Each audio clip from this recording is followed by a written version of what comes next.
Why do I make these videos? Well, it all started when I was a younger kid and I grew up poor, in poverty. I grew up around gangs and drugs and just a lot of other junk going on. And it's all I knew. And so that's what became normal to me. Like, somebody having a kid at 14, that just seemed like the normal thing. And I think deep down, even as an 8-year-old, like I knew, like, man, there's got to be something better than this.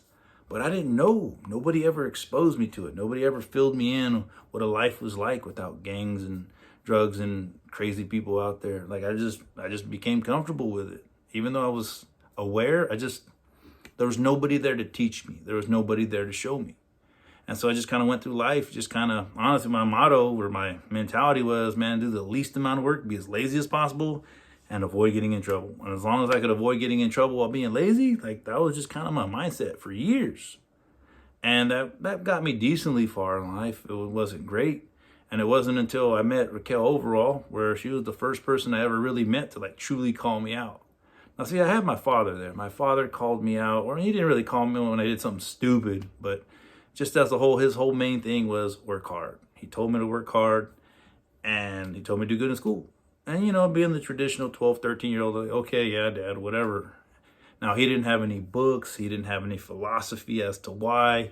He just said, work hard, do good in school. And it didn't really sink in for me at the time. I think he planted the seed, and that was good. But it took somebody like Raquel to just push me to that next level.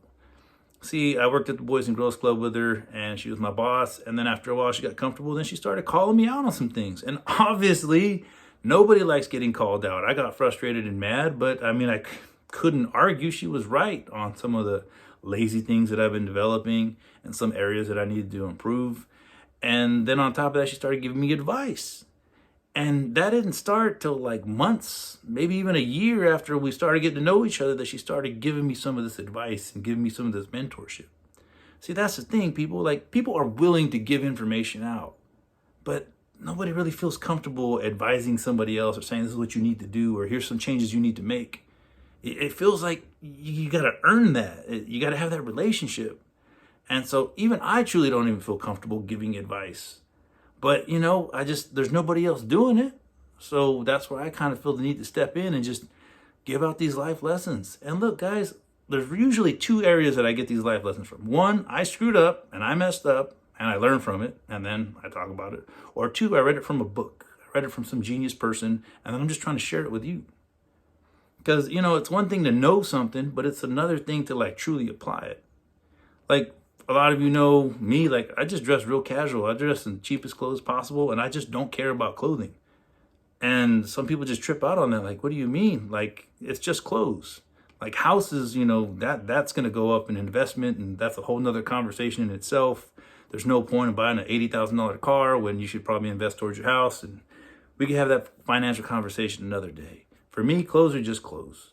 But see, you got to understand too, like I had a point in time where I was obsessed with clothes. When I got a job at the Boys and Girls Club and I barely made any money at all, I literally spent like every dollar I had on clothing, on shoes and jewelry, just trying to look the part.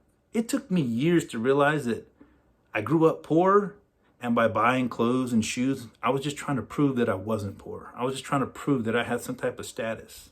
And it wasn't until I got to college where people were going to school in their pajamas and stuff, and I was like, man, they really don't care how they dress. That must be nice.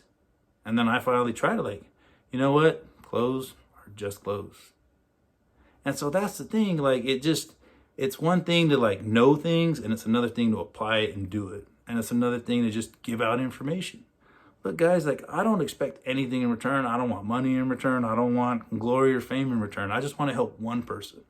If I could just help one person think about being more disciplined, if I could just have one person reflect on some habits they need to change, my day is complete. And you might ask, well, why do you even do that? Well, one, I didn't have anybody really doing that for me. So I'm trying to do it for you. And then two, Jesus was asked, what's the greatest commandment? And he said, love God, love your neighbor. And everything else is pretty much good with that. And so this is my way of loving my neighbor. It's just giving you this stuff out free. Go for it, learn from it. If you want to argue with me or talk about it, have a discussion, I'm totally down for that too, man. I just want to see everybody be better. Because the better you are, the better your whole family's going to be, the better your friends are going to be, the better everybody around you is going to be. And who doesn't want that? Only good things can come from it. You can accomplish anything you want as long as you're willing to sacrifice and put in the work. I believe in you. Go get it.